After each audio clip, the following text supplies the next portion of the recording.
While the movie Argo was clearly geared towards the rescue of the 6 diplomats that escaped the American embassy and went to the Canadian ambassador's home, the fate of all of the hostages that remained in the American embassy went unknown by the end of the movie. While these hostages were eventually released after the election of Ronald Reagan, an extremely transformative event in national history was Operation Eagle Claw, a failed military mission to rescue these hostages. To summarize the operation, the plan began being curated after the hostages were taken in following the Shah's admittance to the United States for cancer treatment, as offered by the Carter administration.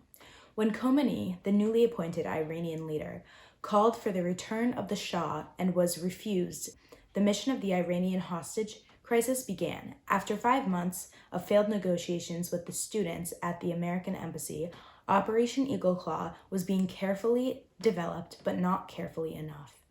Training was conducted with troops combined from the Air Force, Marines, and the Navy, as well as the testing of equipment in order to use it properly, and with success. Carter approved this military mission, and they were off.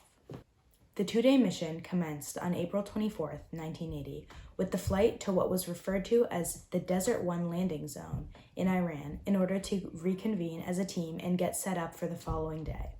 2 of the 8 helicopters had mechanical issues early on and would not be able to make it as part of the mission. Then, another helicopter was deemed unfit to fly.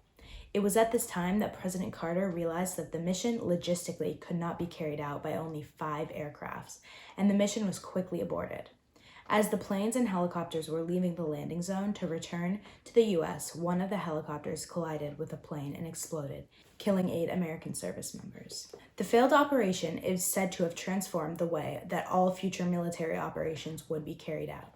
While traumatic and causing unnecessary loss of lives, it proved the importance of more careful planning and coordination between the 3 branches of military.